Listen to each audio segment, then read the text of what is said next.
Y para todo esto, desde Washington justamente está nuestro corresponsal Jefferson Asprilla, que bueno, nos va a ampliar toda la información en torno a estos detalles, en torno a lo que está sucediendo en el gobierno de Estados Unidos. Y bueno, pues Jefferson, vaya situación, ya 16 días de cierre del presupuesto, bueno, obviamente del gobierno también, a unas horas de que este plazo se venciera por completo y tenían dos opciones, ¿no? Los legisladores que estaban o elevaban el techo de deuda o se declaraban en moratoria de pagos, que eso significaba para todo el mundo pues una crisis, porque estamos hablando de 16.7 billones de dólares. O sea, esto definitivamente iba a ser gravísimo. Así que, por favor, cuéntanos en qué detalles quedó, qué fecha se acordó, todos los detalles de este acuerdo.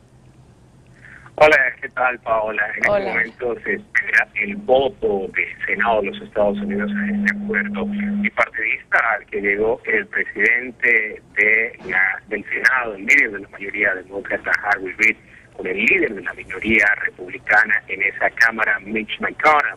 Llegaron al siguiente acuerdo. Primero, reabrir las operaciones del gobierno federal financiando el gobierno hasta el 15 de enero del próximo año, aumentando el techo de la deuda de los Estados Unidos hasta el 7 de febrero y buscar la negociación de un proyecto de presupuesto de aquí a diciembre. Un poco lo que ya habíamos comentado y que se había logrado justamente el pasado lunes, pero que había sido objetado de alguna manera por la Cámara de Representantes. La buena noticia es que la Cámara de Representantes, a pesar de toda la presión del ala radical, conservadora, del Tea Party, pues ha señalado que no se van a oponer a este acuerdo al que ha llegado el Senado de los Estados Unidos. Así que de esta manera se evitaría caer en moratoria de pagos, incumplimiento de la deuda, aumentar el techo de la deuda. Así que el presidente Obama ha señalado que felicita al Congreso por haber logrado este acuerdo. Entre tanto, se señala ya aquí en Washington es la conversación, quiénes ganaron, quiénes perdieron. Por supuesto, la mayoría de voces apuntan a que el Partido Republicano, luego de esta batalla, prácticamente sale muy margullado, que ha perdido prácticamente su batalla porque no se lograron hacer reformas a la ley de cuidados de salud del presidente Obama, que eran las pretensiones de los republicanos. Entre tanto, ya se hablan, Paola, de las pérdidas. Según la firma Standard & Poor's, las pérdidas de estos 16 días de cierre del gobierno federal aquí en los Estados Unidos habrían significado 24.000 millones de dólares en pérdida para la economía de los Estados Unidos, Paola.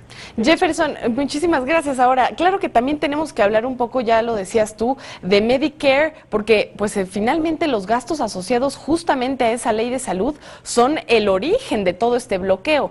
¿Cuáles son los cambios a la propuesta de Obama sobre esta ley, sobre el Medicare? Justamente no, es decir, por eso aquí se habla de grandes ganadores, los demócratas, el presidente Obama después de esta batalla.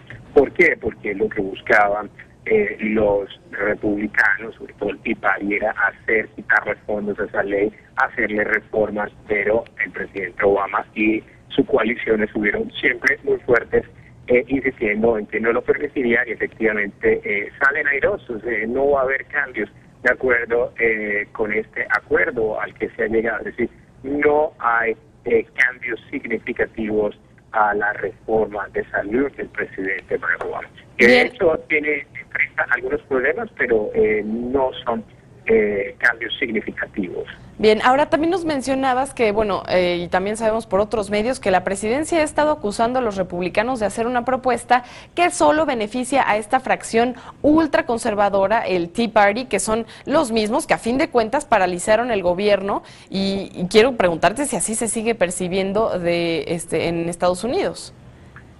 Exacto, responde un poco con los resultados de la mayoría de encuestas de opinión. Por ejemplo, un estudio del Pew Research justamente divulgado hoy, 8 de cada 10 estadounidenses encuestados desearían que su congresista, su representante, perdiera la silla en las elecciones de mitad de término del próximo año.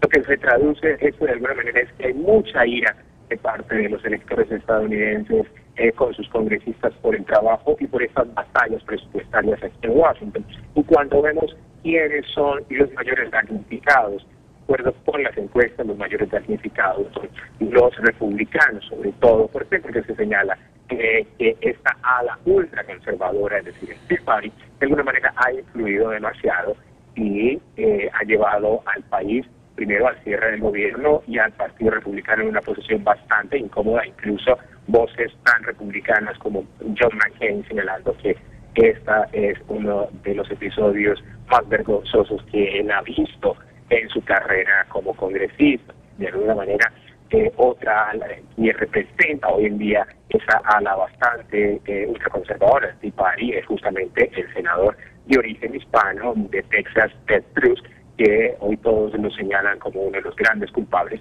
Sin embargo, él dijo hoy que no está de acuerdo con ese acuerdo al que se llegó en el Senado, pero que no lo va a bloquear. Ahora, también, como nos lo estás platicando, pues está afectando al mismo grupo de republicanos de la Cámara de Representantes, pero desde su interior, o sea, ahí están las fisuras, como lo que dijo también el republicano por California, que los conservadores, que decía, los conservadores de su propio partido, pero los conservadores eran unos lunáticos, tal cual fue la palabra que utilizó. Así es, como la política mexicana, ¿no, Jefferson? Ya se está rompiendo el partido desde el interior después de esta crisis.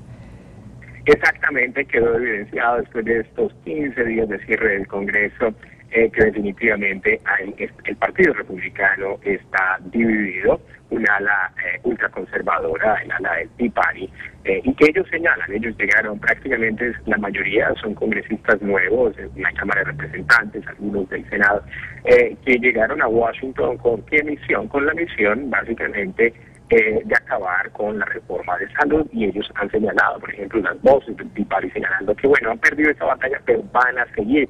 Es que la reforma de salud, tratar de acabar con la reforma de salud en la Cámara de Representantes se ha votado, te lo digo, por lo menos en 45 oportunidades han habido votos en la Cámara tratando de acabar con esta reforma de salud. Sin embargo, es una reforma que la Corte Constitucional de los Estados Unidos, la Corte Suprema de los Estados Unidos, dijo que era constitucional, y bueno, votaron por el presidente Obama para reelegirlo, y la reforma de salud era una de sus mayores políticas de gobierno. Así que ese es un poco el panorama político que queda después de esta crisis, ya señalando que bueno, superada esta crisis, el tema que vendrá es el tema de la reforma migratoria, donde justamente vuelve a mostrarse la división del Partido Republicano. ¿Por qué? Porque se ha logrado un acuerdo, como lo sabemos, y se ha votado un proyecto de reforma migratoria en el Senado, un proyecto bipartidista, es decir, demócratas y republicanos han estado de acuerdo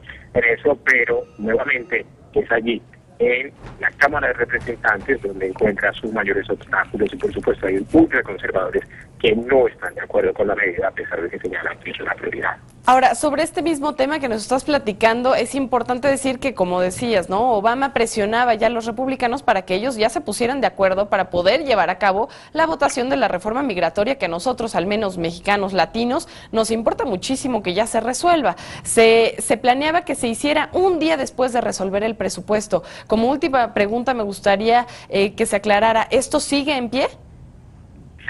Sí, el tema, hoy justamente en la Casa Blanca dijo que una vez superado este tema, el presidente Obama va a presionar para que se produzca un voto en la Cámara de Representantes.